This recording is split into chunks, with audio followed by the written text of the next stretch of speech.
This is the Get a Life podcast. Ex-Cult Conversations. Yeah. So we're gonna switch over. Part two.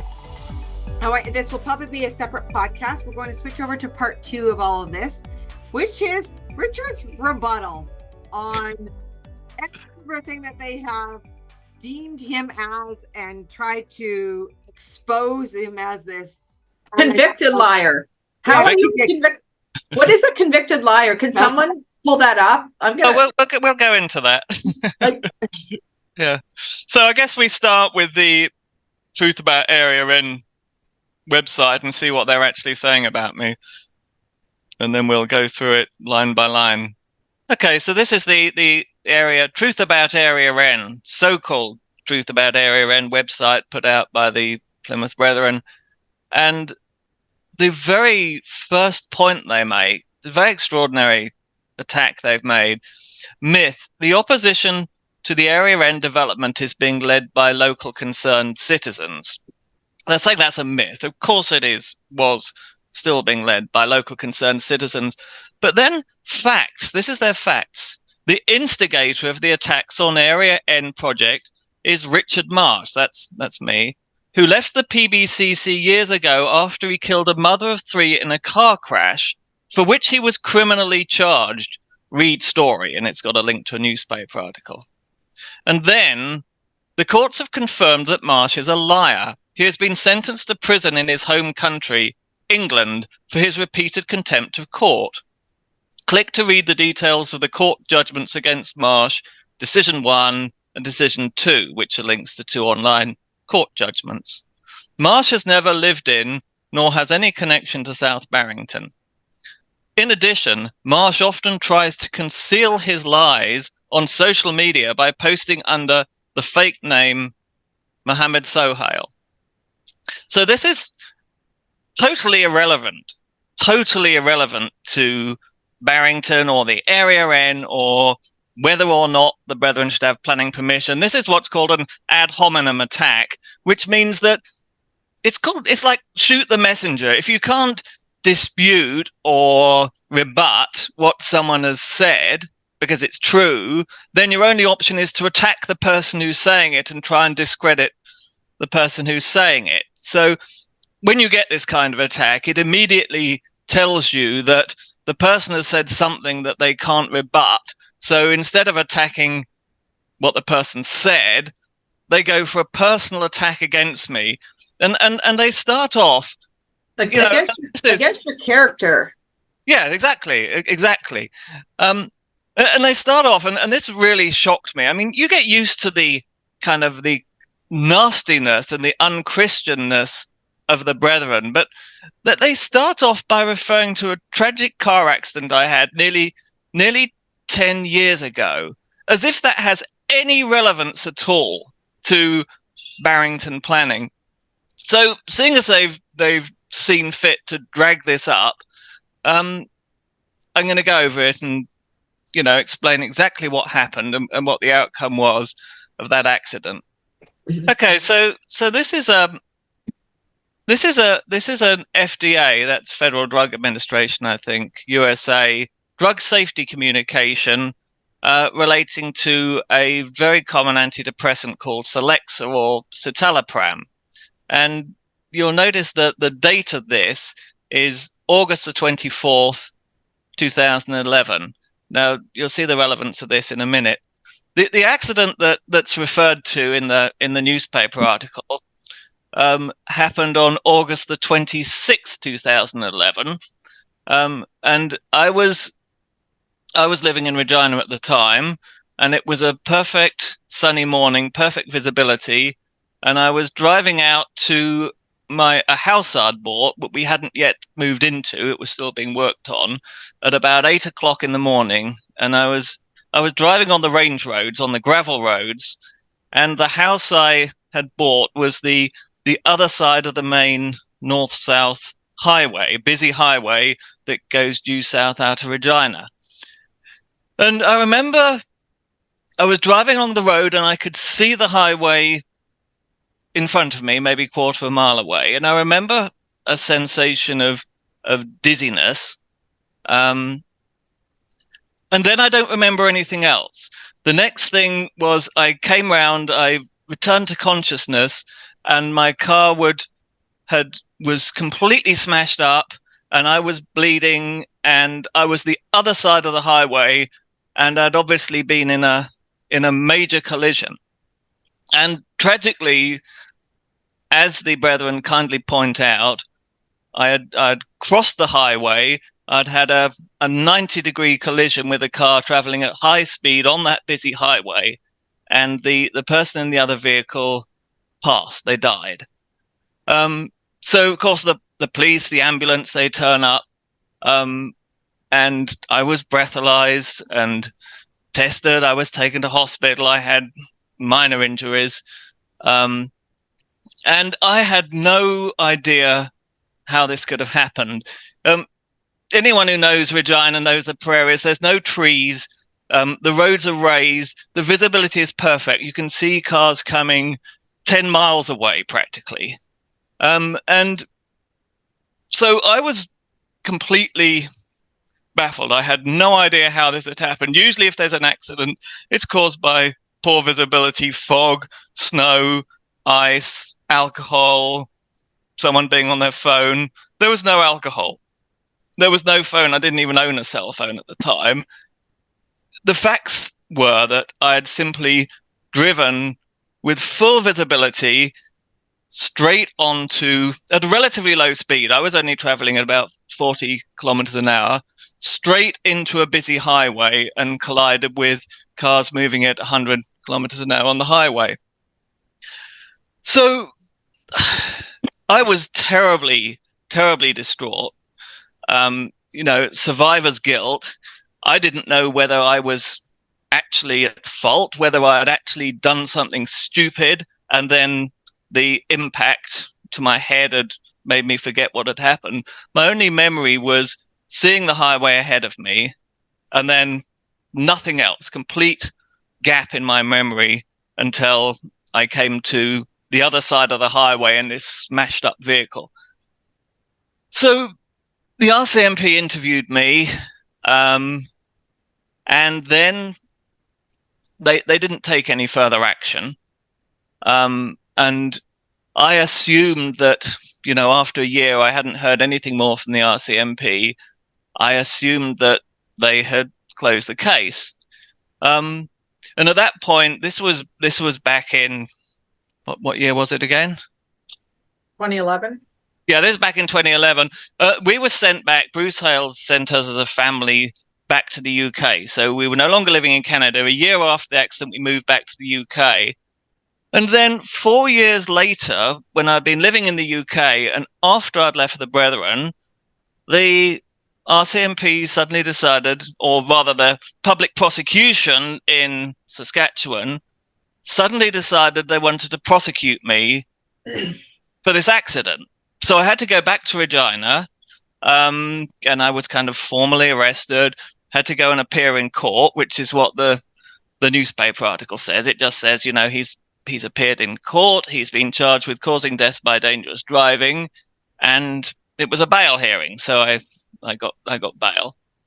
So then I got myself a lawyer, and the lawyer said, well, look, you've hardly got enough money to cover this. I'll do what I can with the funds you provided, but you're going to have to do the bulk of the research around your case. So I started to look into my medical history because it seemed to me, from my recollection, it seemed that I had lost consciousness at some point. And I came across, I went to a medical history, looked at the drugs I was on at the time, and I was on a very high dose of antidepressant because I was under extreme stress being a member of the Brethren, and things were going, badly sideways in Regina at the time. And I was on citalopram, 60 milligrams, which is like the highest dose you could have at the time. And then, so this is 4 years after the accident, I'm researching it, and I look up citalopram, and I come across this FDA drug safety communication, which is kind of like a recall And what it's saying is the US Food and Drug Administration is informing healthcare professionals and patients that the antidepressant Celexa, citalopram hydrobromide, should no longer be used at doses greater than 40 milligrams per day because it could cause abnormal changes in the electrical activity of the heart. So, reading on through the article, what it says is that if they found that people who are on the 60 milligram dose could get a heart arrhythmia, which is where your heart starts beating irregularly, and the immediate effect of that, I mean, if you get a serious heart arrhythmia, it can kill you. If you have a mild heart arrhythmia, the first thing it does is it drops your blood pressure right down and it causes you to faint or lose consciousness. So this change to the regulations, this drug safety notice, literally was issued 2 days before the accident. So I looked into it, and when you read through the rest of the article, it says that people who have a condition called long QT syndrome are particularly susceptible to the effect of, to being given a heart arrhythmia by taking this drug.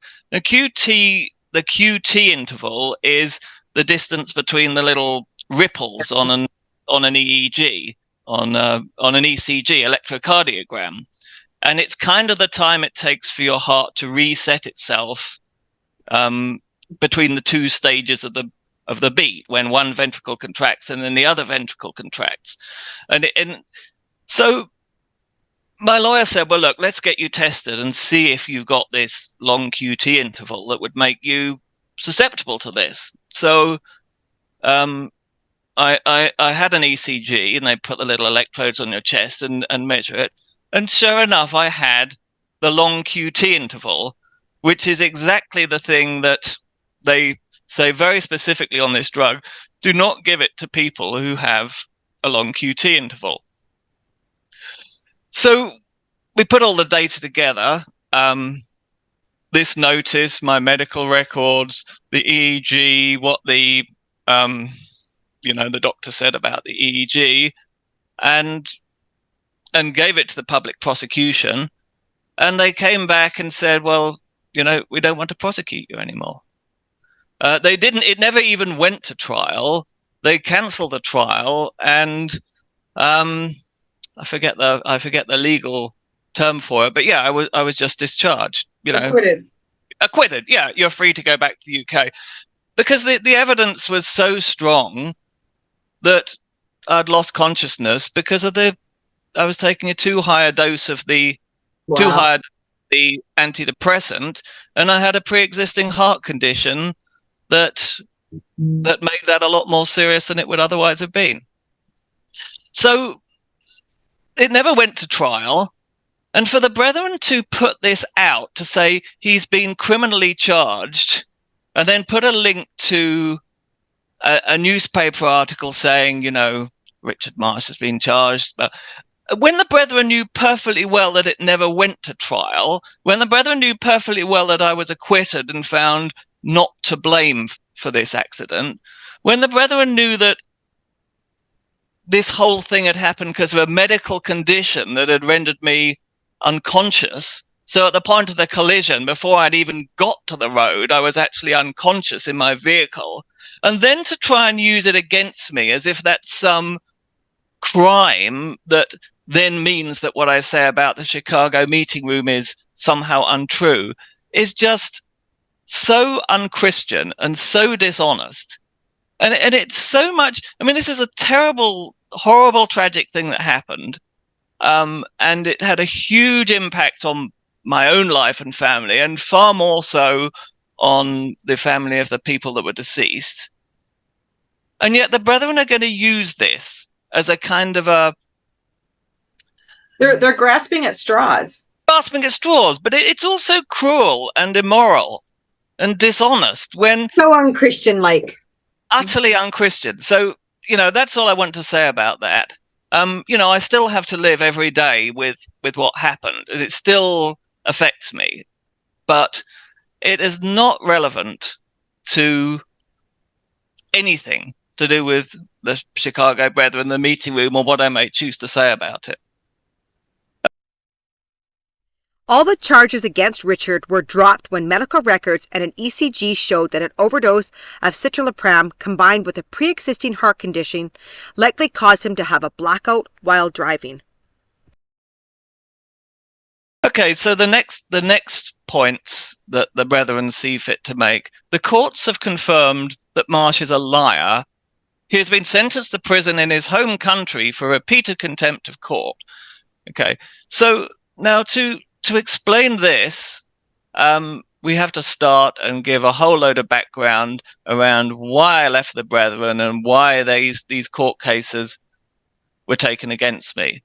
So, yeah, if we can go back to the... Let's just reiterate to the PBCC that the reason why we have to go into this is they're the ones that have brought this up.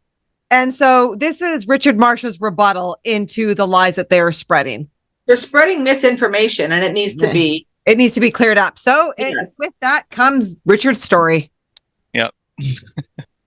Okay, so this is a video about a product called Deprox. It's a hospital decontamination machine, and this is really where my story of leaving the Brethren started, and this is where all these court cases that the Brethren are referring to, these all originate from this company and this machine, and the reason that it's relevant to me is that I worked for this Brethren-owned business, and so in order to understand my story, you need to understand a little bit about what this machine is and what it does. And this is an Australian video about the machines being used in Westmead Hospital in Sydney, Australia. And yeah, just listen to the video and you'll understand what a Deprox machine is and what they're claiming that it can do. New technology is set to revolutionise the way hospitals deal with the growing problem of superbugs. An Australian hospital is leading the way in protecting the most vulnerable patients, including newborn babies. Riley Maloney is a little survivor. So too his twin brother Axel. Both were born 3 months early after their mum Leslie went into premature labour. Just seeing them, they were just so tiny and so fragile, and that in itself is just so traumatic. Westmead's neonatal intensive care unit has been their home for 49 days. Little lives here not only hang in the balance, their fragile immune systems make them more vulnerable to germs that are resistant to antibiotics.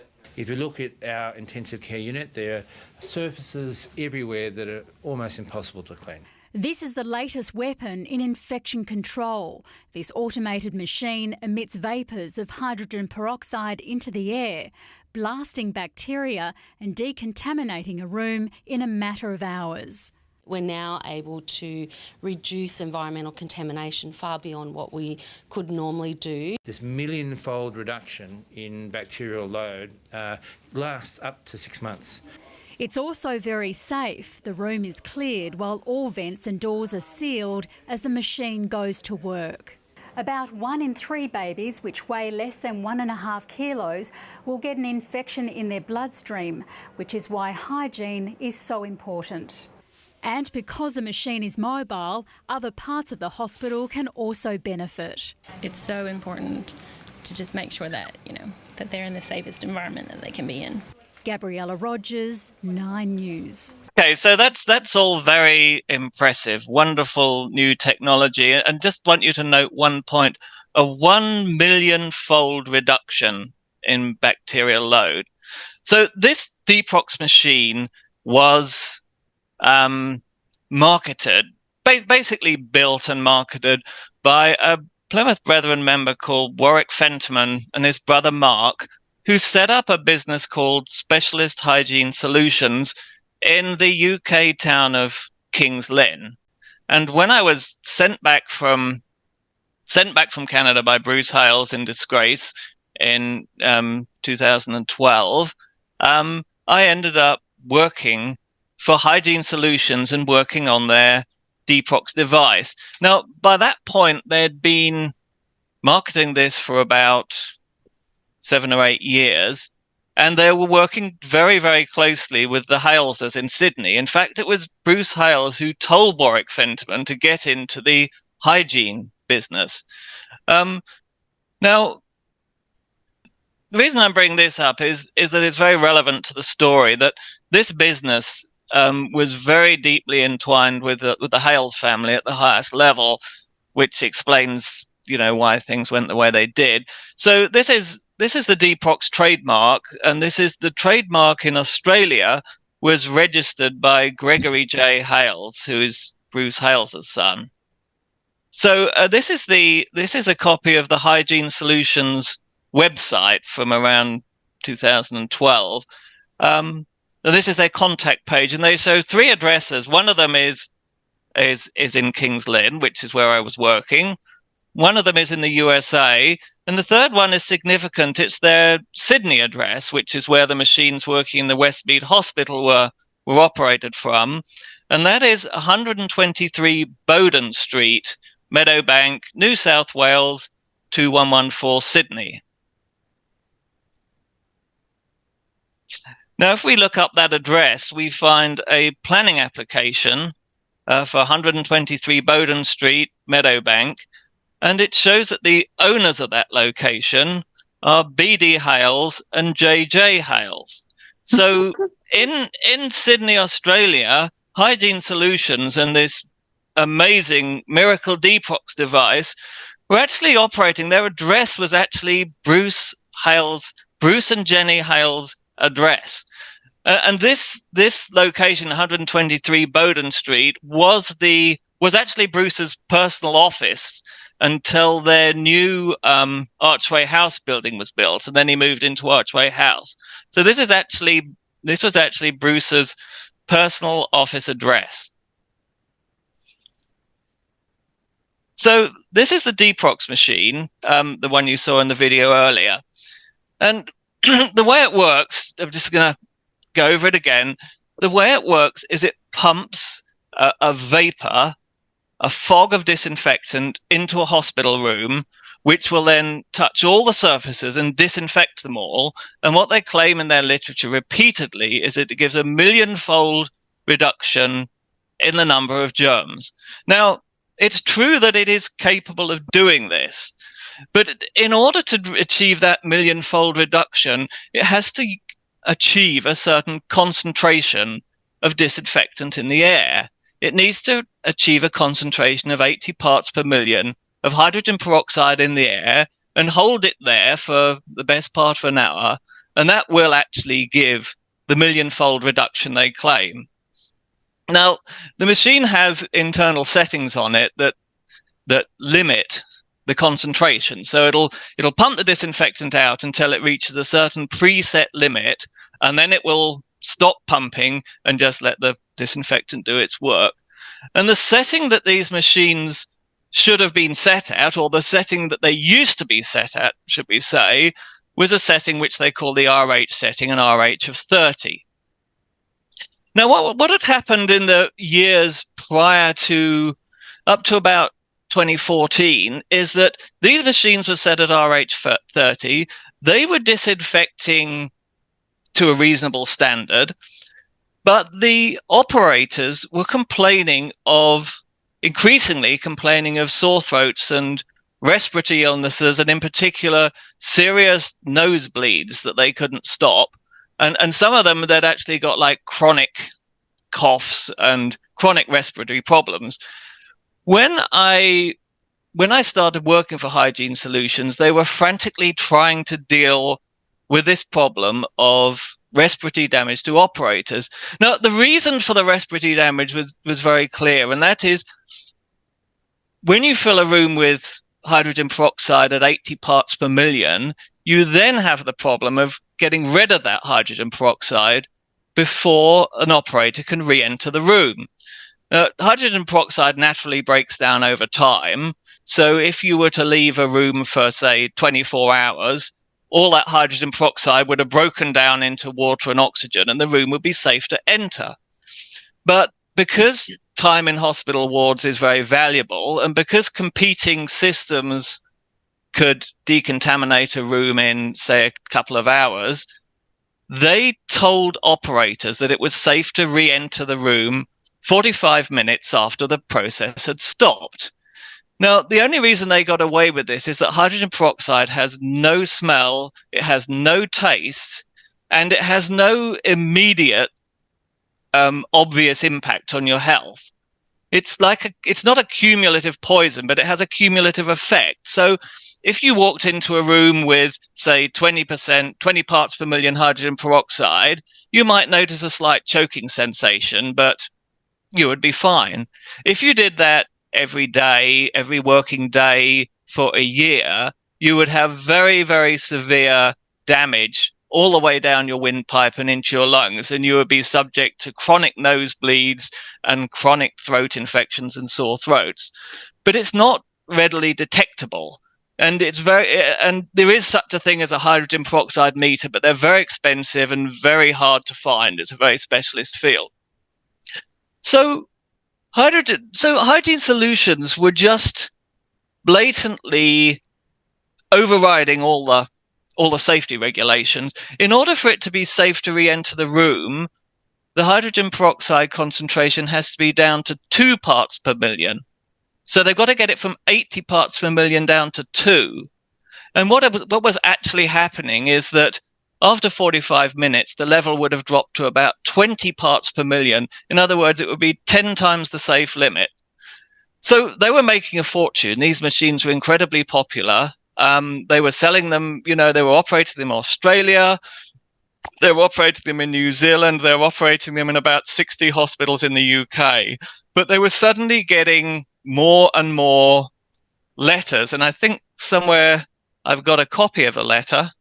So here's an example. So when I joined the firm, I found this letter, which is from a doctor's surgery. And this is 2015. And it says, "Dear Miss Cook," and I've blanked out names because it's personal information.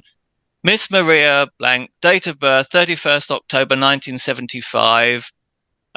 Maria has given her permission for me to write this letter to request details about the nature of the cleaning machine to which she was exposed, and also clarification of the chemical used and their possible side effects if inhaled. This information may be of use in our ongoing management. Kind regards." So this is a letter from a doctor to Hygiene Solutions via their subcontractor who was operating the machines at this particular hospital, saying, "Look, we've got a cleaning staff member with, chronic respiratory problems. What has she been breathing? What is your machine putting out into the air?" And this was just one of many, many complaints that were increasingly coming in from people operating these machines. So what did Hygiene Solutions decide to do? Now, there was a very simple fix, and this is the fix they took. They turned down the concentration of the disinfectant to about a sixth or an eighth of what it actually should have been. So now it was safe to re-enter the room after 45 minutes. But the concentration of the disinfection when it was disinfecting was not 80 parts per million as it needed to be to disinfect the room. It was only about 20 parts per million. These are the receipts. These are the actual emails that were going around at the time. So they turned down all the machines. So instead of the RH setting being 30, they turned it down to an RH setting of 5, which equates to about 20 parts per million, which is completely inadequate. It's not going to give you a million-fold reduction. It's going to kill some of the germs, but nothing like the level that's needed. So to give you an analogy, imagine you're disinfecting babies' bottles and you have to put 6 teaspoons of bleach into a gallon of water to disinfect those bottles. But you find that bleach mixture is irritating your skin. So you decide, okay, I'm just going to put 1 teaspoon of bleach in a gallon of water. Okay, it won't irritate your skin so much, but it also won't disinfect the bottles. You've diluted the disinfectant far too much to be effective.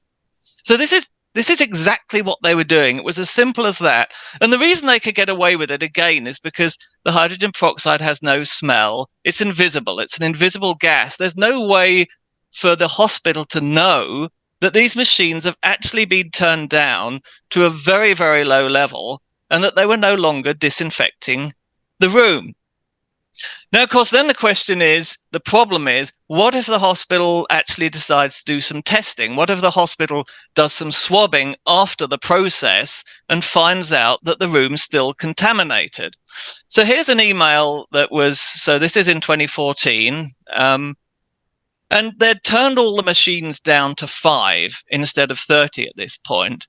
But this hospital, Papworth Hospital, which is a cystic fibrosis hospital, they were going to do some swabbing.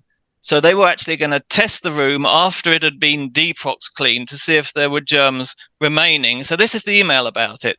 Just to confirm for tomorrow, they will be doing extensive swabbing of the environment. Could we therefore use 2 Deprox systems set at RH30? Thanks for your help with the quote. So what they would do is when they knew the hospital was going to do some testing, they would turn the machines up and they would, either Rick Fentman or one of their brethren employees would go and do the clean themselves. And they knew to, at the end of the process, they would enter the room and they would hold their breath and open the doors and then walk out again and let the room air out and not actually inhale any of the poisonous vapor. But if you go on to the next emails, you can see what they were doing with the other hospitals. So this is kind of halfway through the crisis. Hello, both. Sherwood Forest 4 machines are now at 10 RH as a safety precaution. So these ones, they've turned them down from 30 to 10 as a safety precaution because the vapors were affecting the operators. And the next email. So these are 2 more emails. Hi, Mark. Just received your message. I've instructed the team to change all machines in the service area to RH5 with immediate effect. And again, that's 1/6 of the level it needs to be. And another email. Has this been sorted? Just a reminder, all systems used at Worcestershire hospitals, including Redditch, Royal Worcester and Kidderminster, should be set at RH5. Many thanks, Mark Fenterman. So they had about 200 machines. And these were operating every day in hospitals in Sydney, Australia, in Auckland, New Zealand, and right across the UK. And each machine was probably doing 2 or 3 cleans a day. They were all turned down to RH5 and they were no longer disinfecting the rooms. But the hospitals were not told. So this is the situation I came into. And I was absolutely horrified because imagine, take that first scenario. They're disinfecting premature baby intensive care units. And as they say, those premature babies, their lives hanging on a thread. They're very, very susceptible to an infection from the environment. So instead of cleaning the room manually with bleach, which is the normal procedure, they had substituted this Deprox machine, believing that it was giving a 1,000,000-fold reduction in the number of germs in that intensive care unit. In fact, by 2015, those machines had been turned right down, so they no longer gave a decent level of disinfection. Wow. It gave about maybe 1/10 to 1/20th of the level of disinfection that the hospital staff believed they were giving. And this is life-threatening. This is not just a commercial. I mean, it is a commercial fraud because they were ripping off to the tune of millions of dollars, UK hospitals around the world. They were sucking money out of the national health systems for decontaminations that hadn't actually happened because the rooms weren't being decontaminated. But far more seriously, it was a huge threat, an existential threat to the patients in those hospitals. I'll give you another example. One of the things that the machine was heavily promoted for was a disease called Clostridium difficile, C. difficile, which you probably heard of. It's an infection that you normally only get in a hospital. It kills maybe 30,000 people every year just in Europe. and it mostly affects older people. And when you get C. difficile, it's like extremely bad stomach flu. It's like stomach flu on steroids, and it gives you this very violent diarrhea, and the bacteria goes through your body and it sheds from your skin, and with the diarrhea, it contaminates everything. So if a patient gets C. difficile, they're put in an isolation ward, they're put in a side ward with its own bathroom, and, 10-20% of them die. They don't make it. And, if they recover, they're moved out. And then they've got this very, very heavily contaminated side ward. And of course, particularly the bathroom is very, very contaminated with C. difficile germs. And it's spread by contact with the environment. So people catch C. difficile by touching a contaminated surface, a tap, a toilet seat, a wall, a bed rail. So they had an epidemic of this in the UK, and hundreds of people were dying in the UK in hospitals through C. difficile epidemics. Deprox was marketed very heavily for doing a terminal clean on a C. difficile patient's isolation room. So when they would wheel the patient out, instead of doing a proper clean with bleach in that room and in that bathroom, they would wheel in one of these machines, turn it on, it would blow its vapor, and then 2 hours later they would untape the door, take the machine out, and then they would put the next patient in, believing that machine was sterile, that all the germs had been killed. Well, in fact, the room was still heavily contaminated. And the fatality rate for C. difficile is something like 20%. So it's inevitable. You do the figures, you do the statistics, how many cleans they were doing, how many machines there were. People were catching diseases and dying as a result of this fraud. So I worked for this company for about 3 months, and one of their non-brethren employees approached me, and he said, "I've got a moral dilemma." He was a Lithuanian guy. He didn't speak very good English, but he confided in me because he was obviously feeling very guilty about his part in all this, and he just wanted someone to talk to, and he explained to me exactly what was going on, and it wasn't even really concealed, because once he had told me, I did my own research, and I had access to all the company's computer systems and all the records, and I had their own testing data, books of their own testing data, and it all fully confirmed everything that I'd been told, that the whole fleet of machines, 200 machines, had been turned down to a level of 5. And I even had the complete fleet report, like a whole stack of pages with a line for every machine showing what setting it was on. There was no doubt about it. There were piles of receipts. There was piles of evidence. So this for me was a massive sort of crunch point. This was the point where I suddenly realized that the whole Brethren system was corrupt, because this guy was very closely associated with Bruce Hales. He was having weekly Zoom calls with the Hales boys, developing this whole project. Wow. They all knew what was happening, and it was making them a mint of money. He was kind of Bruce Hales's poster child for, being a really cool Brethren business guy. So I kind of knew that because the Hales were involved, there was no way this was going to be dealt with properly. I knew that because the Hales were involved, it would be a massive cover-up. So I kind of dismissed the idea of, I'm just going to take it to my local priests and let them deal with it, which of course is what you're supposed to do if you find fraud in a Brethren business. So I wrote a report. It was about a 10 or 15 page report, which you can find online under Freedom of Information. And this is the first paragraph of that report, and I'm going to read it out. This report was sent to the Health and Safety Executive and to the Medical Goods Regulation Authorities, and it was sent to as many NHS hospitals that were using the machine that I could find email addresses for. Deprox safety and efficacy, a serious public health issue. And then it's an abstract. So it just starts off with a summary of what it's about. Point 1.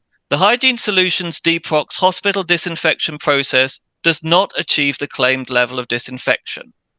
Point 2. Residual hydrogen peroxide concentration on completion of the process is dangerously high.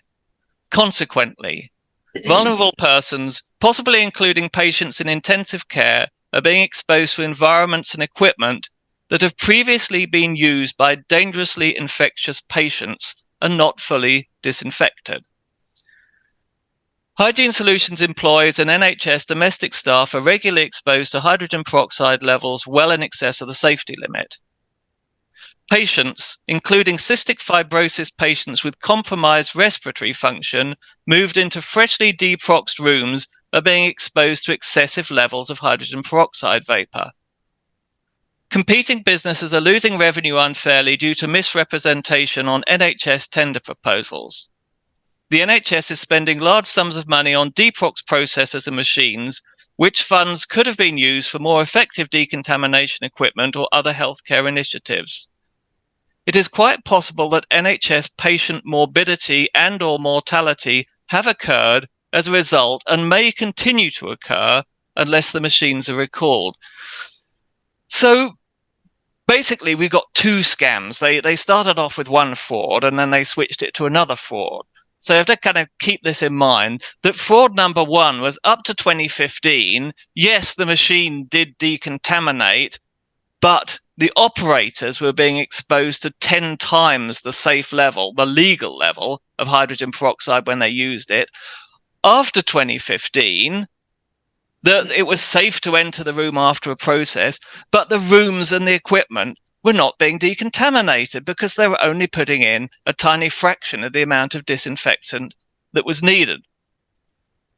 So I sent this report and I also copied it to local priests, and it was kind of like burning the house down as you walk out the door, because I knew there was no way, the brethren were going to withdraw from me because of this, because you don't do that. You don't report to the authorities on brethren, regardless of how evil their crime is. Just in the same way as they cover up for pedophiles, they will very happily cover up for fraud, even if it's a fraud that endangers human life. So this was, obviously I got withdrawn from, and then I set up a website called Deprox Fraud, in which I laid out all the information, all the details, all the photographs. And I mean, this is a very big and complex issue. There were lots of other issues with the machines, and I had lots of receipts, I had lots of paperwork. I put it all online. And of course, I didn't realize quite how closely the Haleses were connected with the business. I didn't realize that Bruce and Jenny Hales owned the address it was running out of. So I didn't quite expect the level of reaction from the brethren and from Hygiene Solutions that I got. It was ferocious. They got lawyers, they got everyone after me. I mean, there's a whole different story. That's going to be a whole book and a series of podcasts. But I mean, in hindsight, the reason they were so desperate to shut me up was not just because it would shut down a valuable brethren business. It's because Bruce Hales was directly implicated. And because they had this lovely video of premature baby intensive care unit making this claim of 1 million-fold reduction. And I had the receipts that could prove that they weren't doing any such thing. So anyway, just before we move on to the next section, I just want to give you a little bit of an insight into Rick Fentiman. A little insight into Rick Fentiman. His full name is Warwick Fentiman, and he's the mastermind or the master criminal behind this whole thing. So this is an article in the Worcester News. When Worcester is one of the hospitals they were using, and this is in 2012, at the height of the when they were really expanding in Australia, in the UK. So a new weapon in the war on germs, 5th of November 2012. A cutting-edge decontamination device has helped bring an outbreak of the winter diarrhea and vomiting bug norovirus under control in super quick time. The Deprox device, about the size of a domestic bin, releases hydrogen peroxide vapor into the air, killing all germs in that part of the hospital while the unit is in operation. The units, created by Hygiene Solutions, work by misting or fogging, which kills strains of flu, norovirus, Clostridium difficile, and MRSA. Now listen to this next line. Cambridge graduate microbiologist Rick Fentiman, the company's technical director, said, "There's a lot of evidence to support the fact it can reduce outbreaks by half the time it takes to manage an outbreak using traditional methods." Now take note of this line, Cambridge graduate microbiologist. Now, Rick Fentiman is an ordinary plebe. I knew him as a child. He grew up in the next locality. I'm not even sure he attended high school because he was of that generation that was kind of homeschooled. He certainly did not attend Cambridge University. He certainly does not have any qualifications, let alone graduated as a microbiologist. In fact, from my personal conversation with him, I suspect he knows very little about microbiology at all. But anyway, just to prove the point, if we move on to the next slide, I emailed Cambridge University to say, did this guy actually graduate as a microbiologist? So this is the Cambridge University Student Registry. Dear Mr. Marsh, Rick/Warwick Fentiman, date of birth 23rd of August 1985. Further to your email of 17th of November 2016, I'm writing to say that we've been unable to find any record of the above named as having been registered as a student at this university under the spelling of the names or with the date of birth provided. If you have any further information, we'll be happy to recheck our records accordingly. Best wishes, David McCarthy, Student Registry Administrator. I mean, of course, I knew he didn't, but if you've got to prove this to the NHS, you need to have the receipts. So I took the time to get the receipts. And so there was just one other possibility, one other mitigating circumstance. Maybe the journalist had just assumed that this guy was a microbiologist. So I phoned up the journalist and had a long conversation with him. And he says, no, I've got all my notes. This was based on an interview with Rick Fentiman. And he said he was a Cambridge graduate microbiologist. So this is 2012 when the original article was published. This is before everything blew up. This was before I got involved with the company. The guy is already going out selling medical equipment to 60 or more NHS hospitals, and in Australia and in New Zealand, claiming to be a Cambridge graduate microbiologist when he has no such qualifications. So this is the guy who subsequently sues me for libel. Let's start with the libel trial, which went against me. And this is the basis of their claim. The court has proved that Mr. Marsh is a liar. So I set up this website called deproxfraud.info, which got a very high level of views. It was very, a lot of people were reading it, and I kept it regularly updated. And the hygiene solutions, specialist hygiene solutions, spent a lot of effort legally trying to get it shut down. And because of, freedom of information, they couldn't actually get the website host to take the site down. And then this is at a point I'd moved back to Canada. I was living in Regina. So this is September the 25th, 2017. This is a couple of years after I'd made my report and left the company. I was actually and for anyone who knows Regina, the Cornwall Centre, the shopping centre in the middle of the Regina. I was in the Hudson's Bay store, and suddenly my phone made a funny bleep. And it came up with a kind of a gear wheels symbol on the screen and sort of stopped working completely. It just showed this gear wheels thing. And then it shut down altogether. It was really weird. Anyway, when I got home from my shopping expedition, I found out that all my social media and all my websites were successively being shut down by some mysterious external entity. So this is the timeline.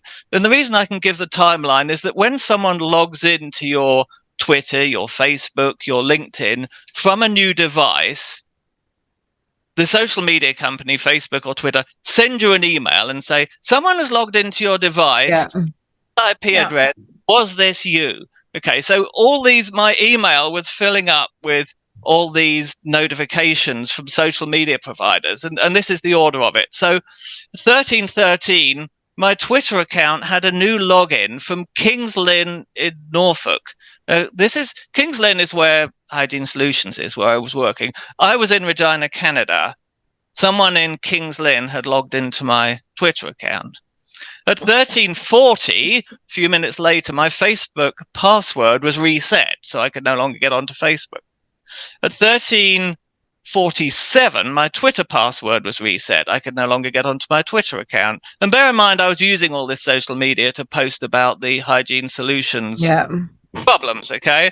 So 1354, my Twitter email address was changed, like the reset email, so I could no longer use the email to change the password back.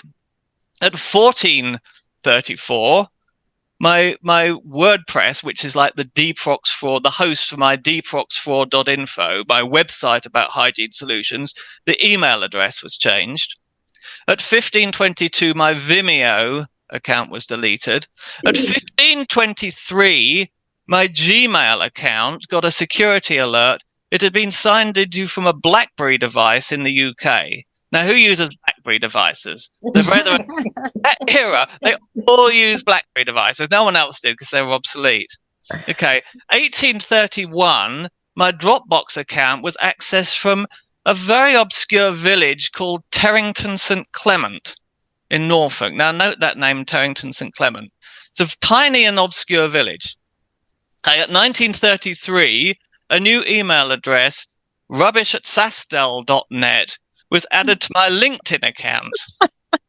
Okay. The next morning, September the 16th, well, say next morning, but at 1:58, the Roma Photonics, that was my little optics business, company page was removed from LinkedIn.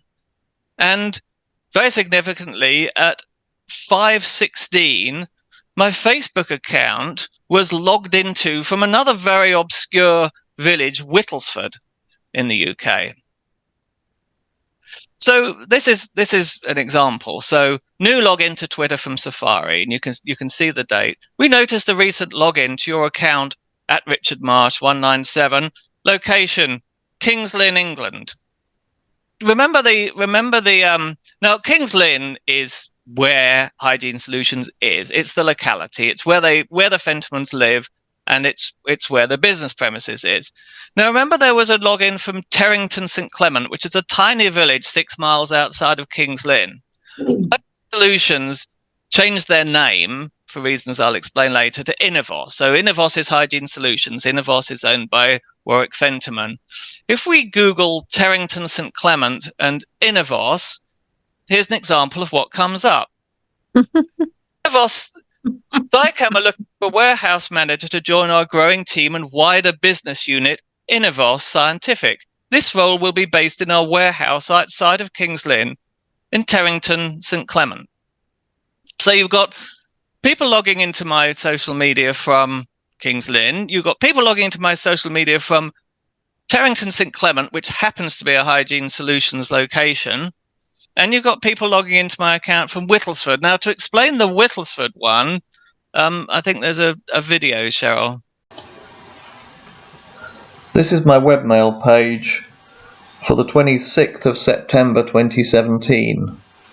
We have here a login alert from Facebook and a password change alert from Facebook. Both of these alerts come from security@facebookmail.com, which is the correct email address for Facebook security alerts. We open the first one. Your account was logged into from an unrecognized browser or device. Was this you? Location is near Whittlesford, United Kingdom. I was in Canada at the time, so it certainly wasn't me, and Whittlesford is the location of Granta processors. If we review the login, we get direct secure Facebook page, www.facebook.com. No question as to the authenticity. Now if we go on to details, we are given the IP address that was used to make the login, which is 81.130.194.1. We highlight the IP address, search Google for that IP address, and immediately we have grantor processors.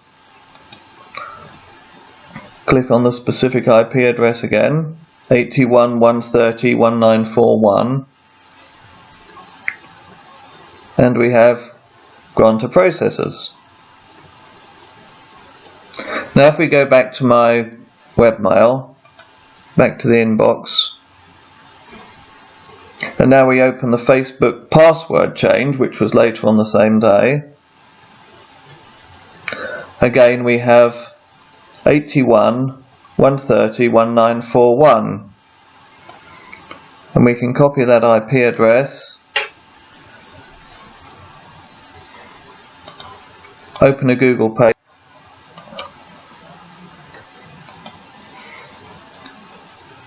tracemyip.org,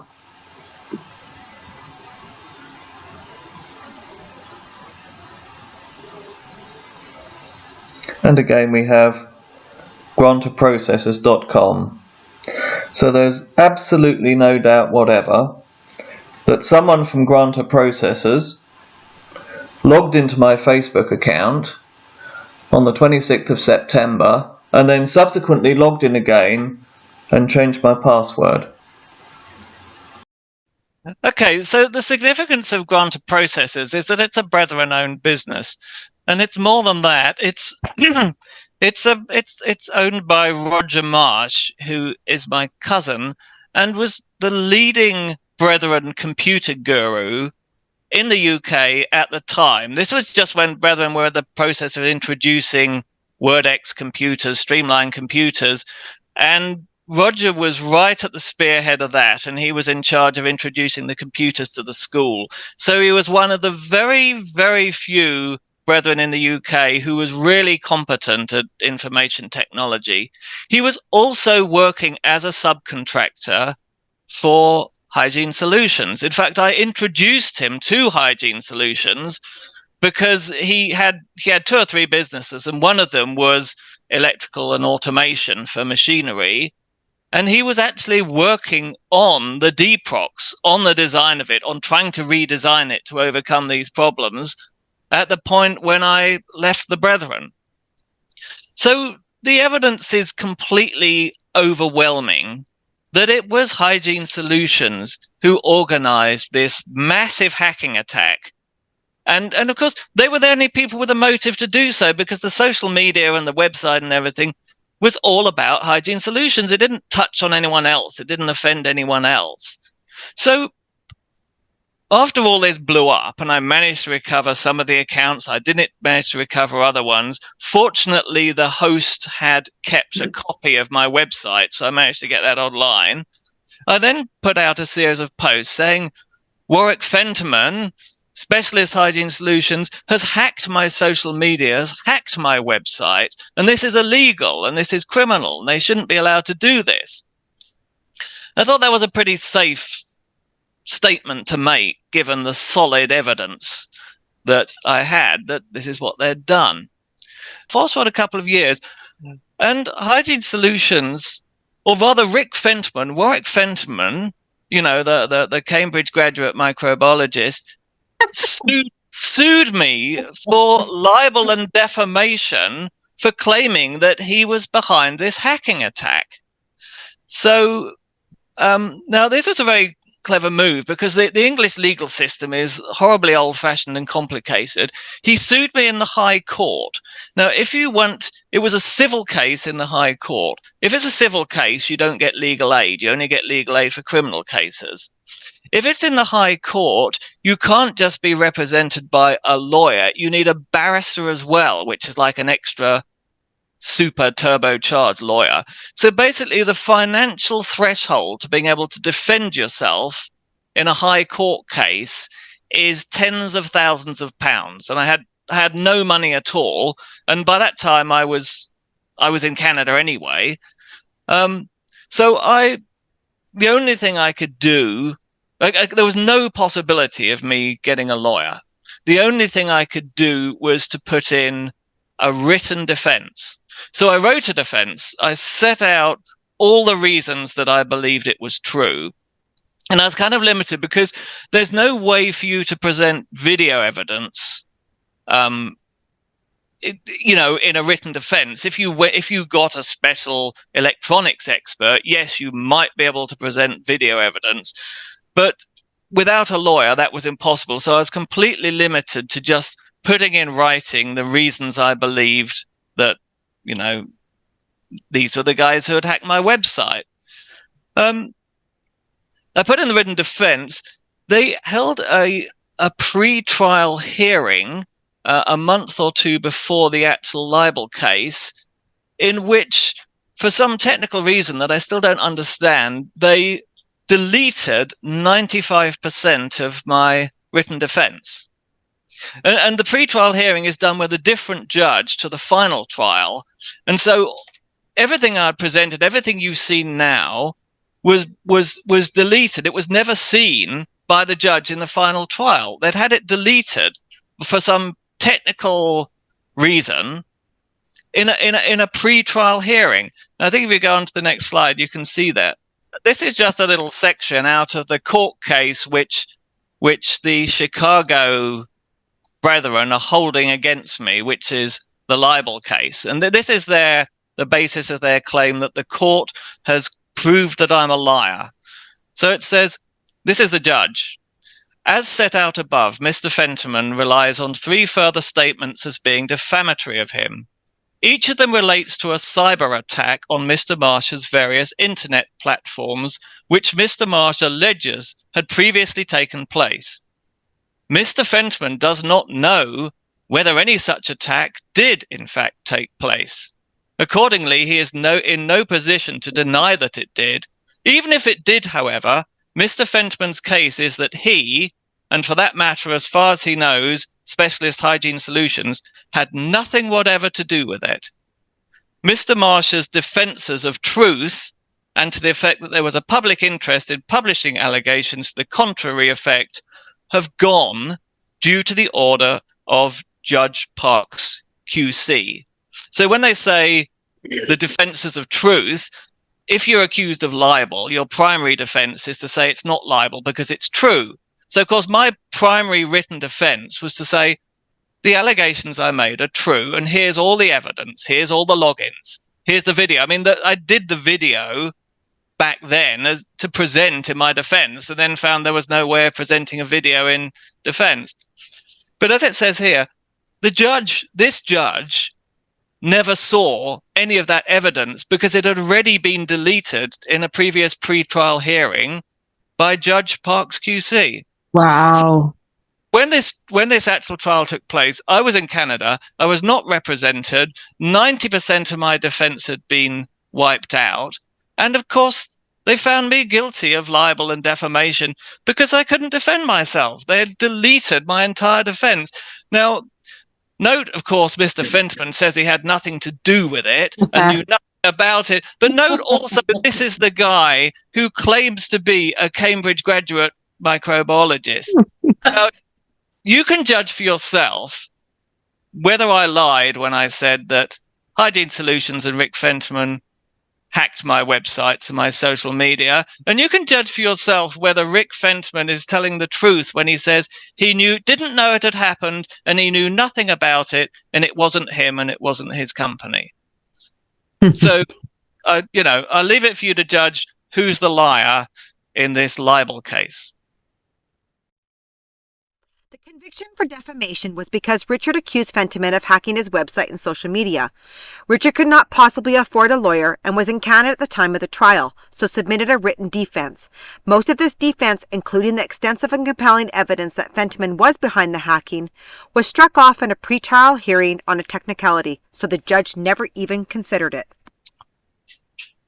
So this is 2 days prior to the libel case, literally 2 days before this court hearing was heard. And finally, after 4 years of investigation, the half of the Deprox fraud had actually hit the fan. And that is the half where the operators were lung damaged by breathing in the fumes when they re-entered the room after a process had taken place. And I was talking to this journalist, Camilla Turner, of the Daily Telegraph, in all the lead up to the trial. And then I went to Canada. And she, I was kind of hoping she would publish it a bit sooner. This was far too late to have any effect on the trial. But so I'll read it. It's the Daily Telegraph, which is Britain's #2 newspaper. NHS staff, that's National Health Service, British National Health Service, NHS staff at risk of inhaling toxic fumes from cleaning machines, investigation finds. NHS staff are at risk of inhaling toxic fumes from cleaning machines, a Telegraph investigation has found. Employees claim that hospitals have been gassing them after they suffered nosebleeds, burning eyes and chest infections following exposure to hydrogen peroxide vapor. NH trusts across the country could now face legal action from staff who operated Deprox machines without adequate training or protective gear. So next slide. So from further down the same article, 2 domestic managers made claims against their NHS trust and won 5-figure payouts between them in settlements earlier this year. But thousands more hospital workers could be at risk as the machines are being used at over 100 hospitals across England and Wales, according to information obtained through Freedom of Information requests. One domestic supervisor who reached a settlement with their employer last month described using the machines as horrendous, adding, "What we were breathing in, we only know now how dangerous it was. We were breathing in toxic fumes. They were gassing us. When you went into the room, your eyes burn, your throat burns, you cough. You knew in your mind that this can't be right, but you were always reassured that it is safe." So remember, this has hit the fan, but this is only half the Deprox fraud. This is the part that led up to 2015. This is why they turned the disinfection level down. Now, the second half of the fraud, where the machines are all turned down to this very low level and are not disinfecting, is still carrying on. No one has ever actually taken these guys to court over it. And there's a reason for that, and that is that there's no actual government body responsible for regulating this type of equipment. When I made my report, I spoke to the health and safety executive, and they said, yes, we're interested in the fact that the operators are breathing the fumes. That comes under our jurisdiction. We can't comment or look into the disinfection level because that's not health and safety, that's medical equipment. You need to go to the medical equipment, medical device regulators. So I went to the Medical Equipment, Medical Device Regulatory Authority in the UK, and they said, no, we only deal with medical devices that actually come in contact with the human body, like thermometers or tubes or things that actually go into the human body. This is janitorial equipment. This is outside our jurisdiction. You need to talk to the health and safety executive. So the fact is, because it was a new technology that hadn't really been done before, there was absolutely no regulatory body. No, it just fell between two stools. And as a result of that, which situation still continues, Hygiene Solutions, now renamed Innovos, still get away with these completely false claims of millionfold reduction in germs. And they still carry on the same practice of, when they're doing a demonstration for a hospital, or when they know the hospital is doing testing, Rick Fenterman personally takes his own customized machine and he does the clean himself using extra concentrated hydrogen peroxide and set to a very high level. It gives a very good result. Then he goes away, the hospital signs the contract, and then the machines they get are all turned down to an eighth to a tenth of the level that the demonstration machine is set at.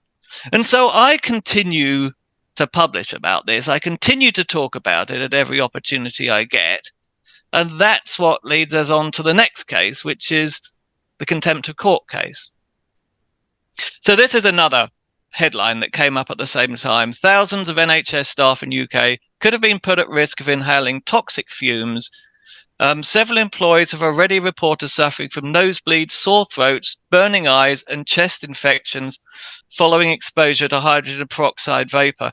Now, the way this played out was very sad, because the way Hygiene Solutions' contract with the NHS was worded, the NHS ended up carrying the liability. So the NHS paid tens of thousands of pounds of compensation to these scores of workers who had been injured, and that was coming out of public funds. That was coming out of your pocket and mine. And Hygiene Solutions got away scot-free because the contract specifically exempted them from responsibility for the injury that was caused. Now, you can only do that if you have horrendously expensive lawyers and distribute money in the right places. But as of this date, they have actually got away. And the NHS, who they ripped off in the first place, also ends up compensating the people who were injured by their machine.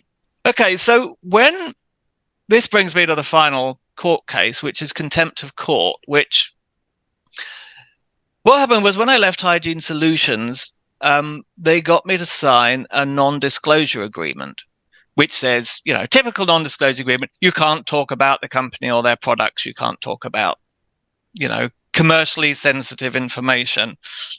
What they'd done, which I didn't understand at the time, is they'd secured the non-disclosure agreement with a high court order. And it's a very obscure and weird legal anomaly that only exists in English law, and it's called a Tomlin order. And a Tomlin order means that you make an agreement with someone, like a non-disclosure agreement, but it's actually you're making the agreement with the court, so that if you break that agreement, you're in contempt of court. You're not just in contempt of the business you made the agreement of, you're in contempt of court. So having made this agreement and then having breached it multiple times by speaking out about this, because my understanding was, and my understanding still is, that you can't have a non-disclosure agreement that prevents you from whistleblowing on something that's endangering people's lives and health.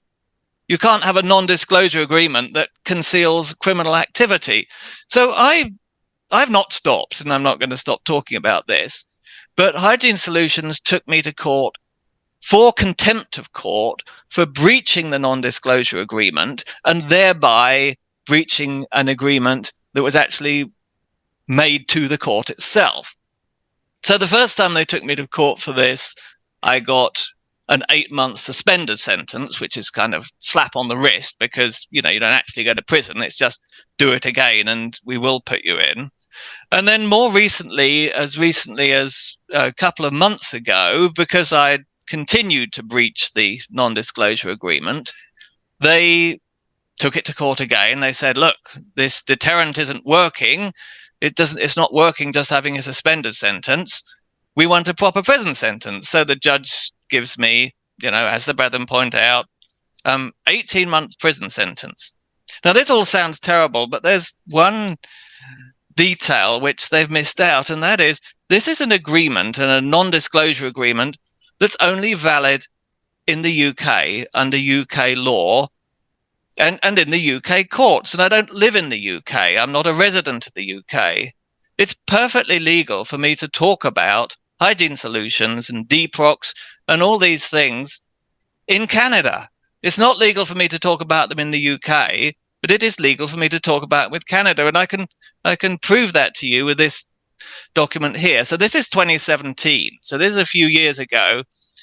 I was in Regina. I was publishing my website. This was actually a few weeks, I think, before they did their hack, but before they actually hacked the website and took it down. They tried to register the UK non-disclosure agreement in Canada because they knew the only way they could actually, legally stop me from publishing was by registering the non-disclosure agreement in the Canadian court in the province I was living. So this is a little complicated, but I'll read it out. It's become a test case, so it's referred to a few times. Specialist Hygiene Solutions Limited v. Marsh. And the judge was the Honourable Judge Barrington Foote, Barrington again, judgments and orders, foreign judgments registration. Now, there's a provision between Commonwealth countries, most first world countries, that if you get an order that's made in a court in one country, under certain circumstances, you can register it in another country. So, for example, if I owed money to someone in England and they got a court order saying, you have to pay me $1,000, and if I had subsequently moved to a different country, they could register that order in a different country and collect the money from me in a different country. Now, that only works with money judgments for debts to be collected. So the Hygiene Solutions, they got a very top lawyer and they got all their legal experts, and they went to enormous expense and took a case against me in the Regina courthouse in the middle of Saskatchewan. This is the summary of the case from the kind of the legal documents. The parties entered into agreement to settle a dispute which included a provision that an order be filed with the High Court of Justice of England and Wales. The order was in the form of a Tomlin order, which stays all further proceedings on agreed terms. The agreed terms are not part of a Tomlin order, so they cannot be directly enforced as an order of court. The judgment applied pursuant to the Enforcement of Foreign Judgments Act to register a portion of the order wherein the court ordered the respondent to comply with its undertaking held. The application was dismissed. The Act can be used to enforce undertakings. However, at issue was whether the order included an undertaking. Evidence from the British counsel to the applicant could not be qualified as expert evidence. Thus, there was no evidence of English law, and the court must assume that English law is the same as Saskatchewan law in accordance with Section 4.4 of the Act. The High Court ordered a stay. The court could not conclude, based on the form of the High Court order and Saskatchewan law, that the High Court had ordered an undertaking. Now, this is why you need a lawyer when you go to court, because to most of you, this sounds like it might as well be in Latin for all the sense you can make of it. But basically what it's saying is you can't register that court order in Canada. There's no way you can do it. Case dismissed. Okay, so this is another reference on a lawyer's website to this particular case, which, as I said, has become a test case. It's kind of referred to as a precedent for when this kind of thing happens. The Tomlin order it issued was obtained on consent and was subject to agreed terms that were referenced in the preamble to the Tomlin order, but which were not specifically part of the order made by the UK court. Now, keep in mind here that Tomlin order doesn't exist in Canada. It's a peculiarity of English law. You can't do this in Canada. SHS, Specialist Hygiene Solutions, claimed that the respondent was in breach of the agreed terms, and it sought to enforce the agreed terms in Saskatchewan, Canada, without first obtaining such an order from the UK court. The Canadian court dismissed the application on the basis that there was no UK order was in existence with respect to the agreed terms. Accordingly, the application was deemed premature and it was therefore dismissed. So, in plain English, the non-disclosure agreement is applicable only in the UK. If they wanted to make it work in Canada, they'd have to register it in Canada. They've tried, they can't do it. The court has dismissed it. And if it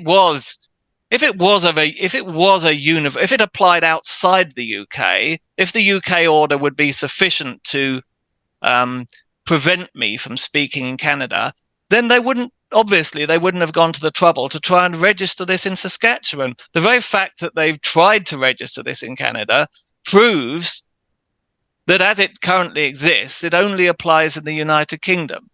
So it's perfectly legal, just as it's perfectly legal for me to smoke pot in Canada, not that I do, but it's legal for me to do so, but not legal for me to do so in the UK.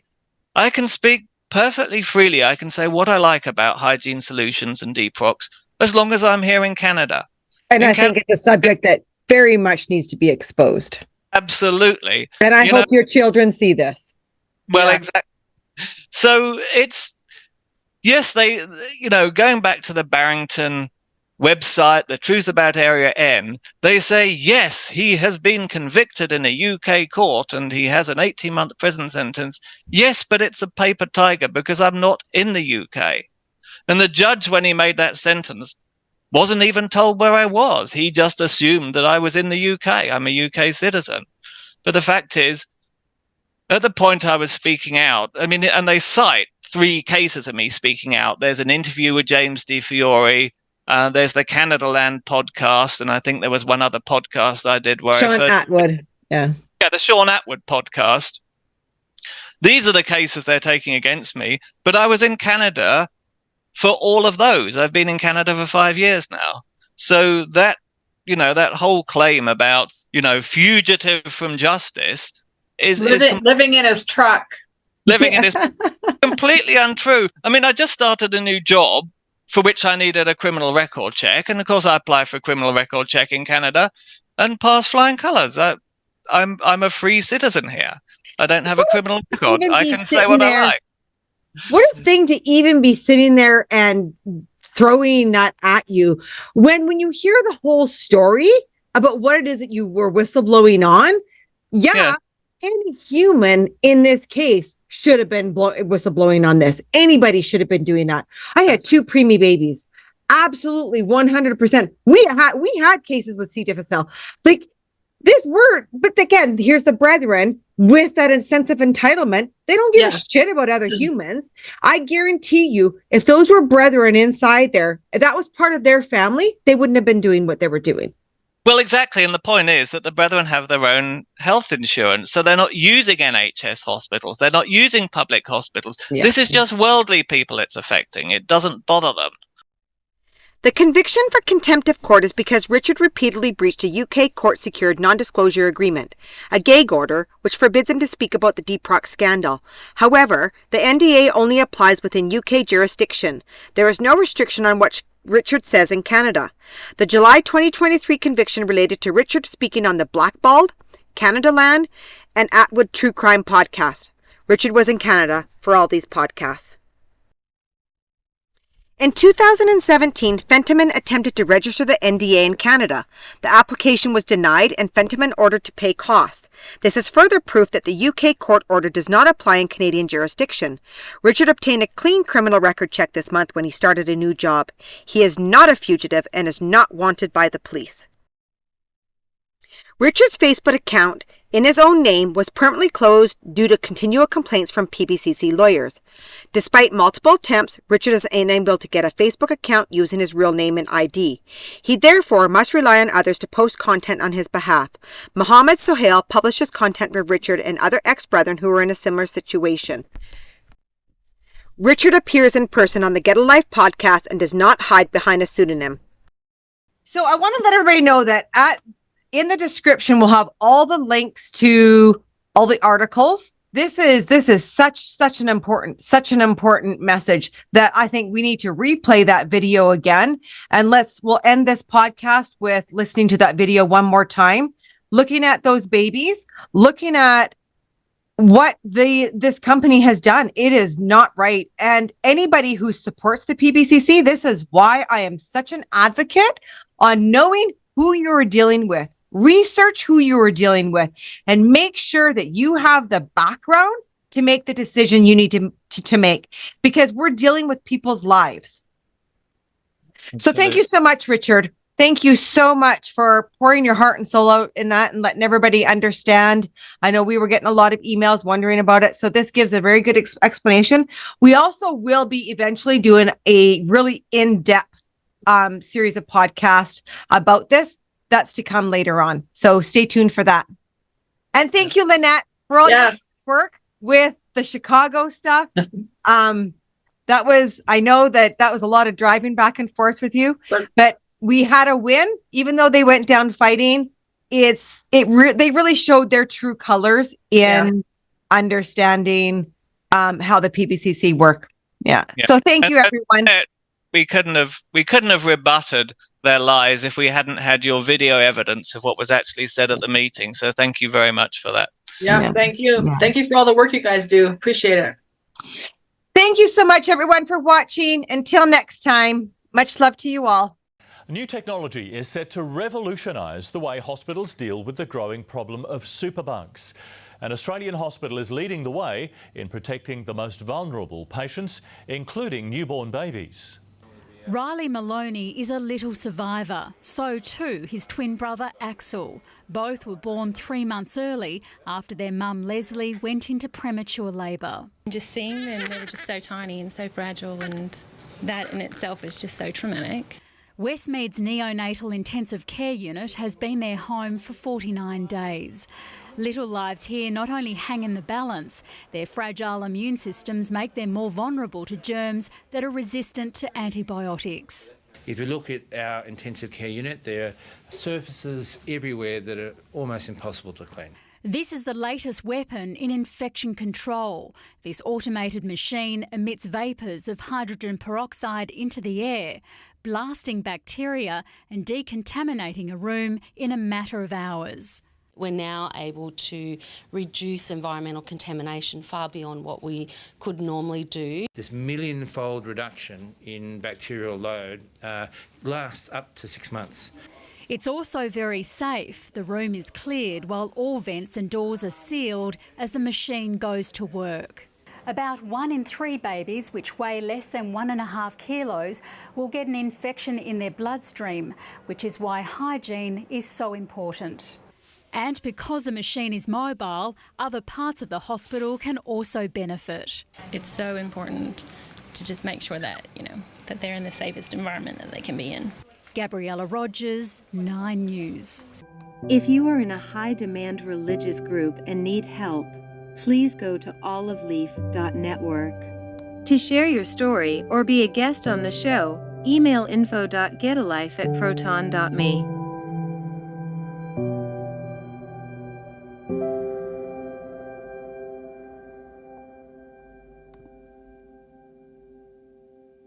Please remember to like this video, subscribe to Get a Life, and comment.